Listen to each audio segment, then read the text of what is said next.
অভিনেতা জায়েদ খানকে তারা আবিষ্কার করবে। যারাই ছবিটা দেখে যাচ্ছে আমাকে ইনবক্স করে, যারাই করে বলে যে না আপনার অভিনয় মুগ্ধ হয়েছে।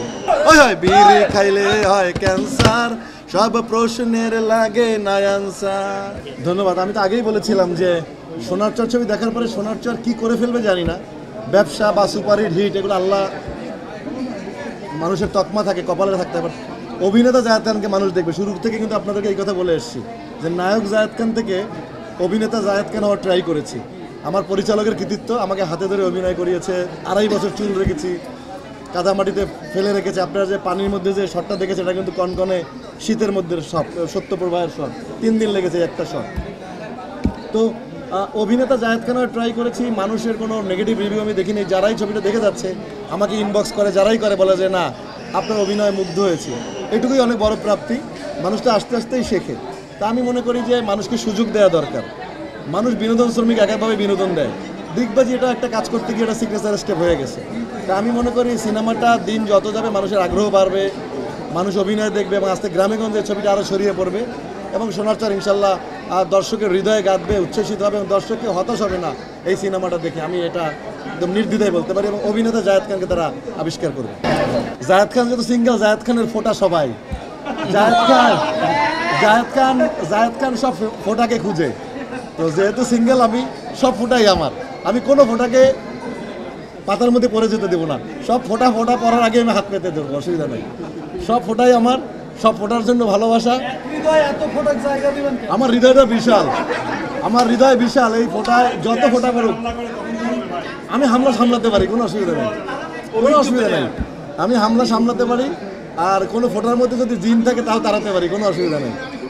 আমরা মনে হয় যে সবাই ভালোবাসা থাকলে এভাবেই ফোঁটারা এগিয়ে যাবে। এবং এত মেয়ে দর্শক আসছে ছবিটা দেখে কয়েকদিন ধরে, এটা আমার কাছে অনেক বেশি একটা পজিটিভ দিক।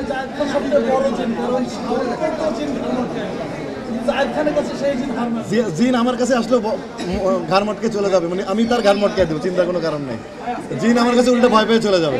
জায়েদ খান তো নারিকুলের লোক, এটা বলাই যায়।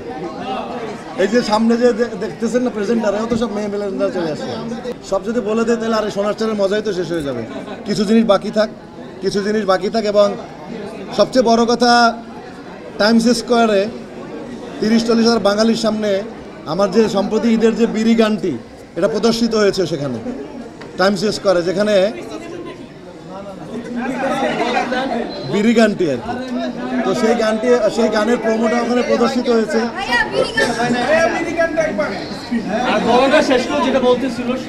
এটা অনেক বাঙালি হিসাবে আমার জন্য গর্বের, বাঙালিদের গর্বের। টাইমস স্কোয়ারে হাজার হাজার বাঙালির সামনে সেই এই যে বিড়ির প্রোমোটা প্রদর্শিত হয়েছে টাইমস স্কোয়ারে নিউ ইয়র্কে। এটা অনেক লাকি আমি। এবং আমি মনে করি বিড়ি গানটি সবার মুখে মুখে থাকবে।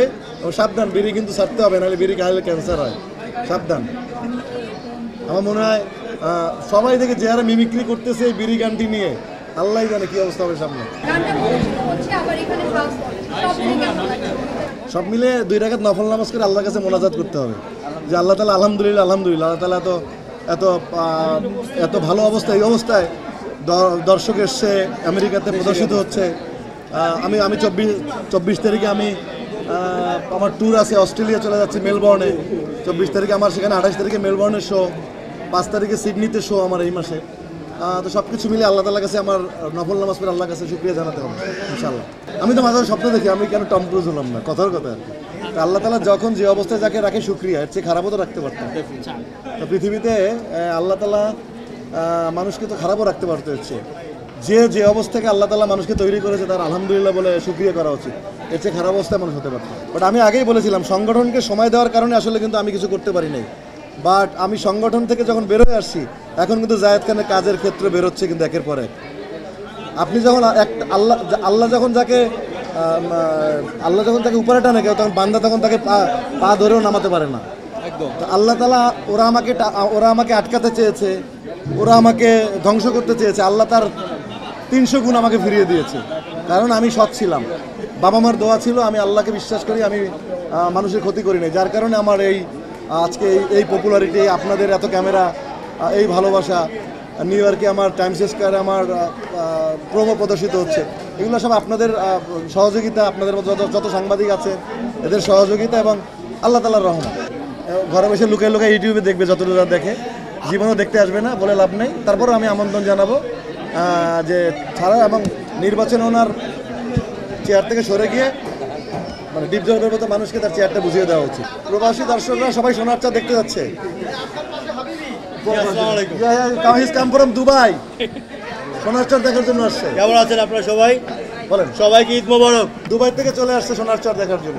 এখন একটা গাঁথুনির গল্পের গাঁথুনির ছবি সোনার চর, এবং সোনার চর যে দেখবে অ্যাটলিস্ট বকা দিবে না। অ্যাটলিস্ট পরিচালক প্রযোজক যত্ন করে ছবিটি বানিয়েছে, এবং আমার সাথে আজকে আমার প্রযোজক দাঁড়িয়ে আছেন, অভিজ্ঞতা চিত্রে অভি দাঁড়িয়ে আছেন, যিনি পরিবেশনা করেছেন। এবং আজকে এই পয়লা বৈশাখে আমরা একটা ঘোষণা দিতে চাই আপনাদের মাধ্যমে, সেটা হচ্ছে সোনার চর সিনেমায় যে বেশি পোস্টারের ছবি দেখতে যে পোস্টারের কাছে সামনে দাঁড়িয়ে সেলফি দিবে, হলে দিয়ে সেলফি দেবে, এবং সেটা নিজের ফেসবুকে পোস্ট করবে, এবং সেটা অভিকথা চিত্রে, যেহেতু অভিকথা চিত্র পরিবেশনা করেছে, অভিকথা চিত্র সেটাকে ট্যাগ করে যদি ওনারা শেয়ার দেয়, যারটা সবচেয়ে বেশি ভালো মনে হবে এবং যারটা মনে হবে মানে সবার সর্বাগ্যে, তাকে জেবিকোর সৌজন্যে একটা স্মার্ট টেলিভিশন উপহার দেওয়া হবে।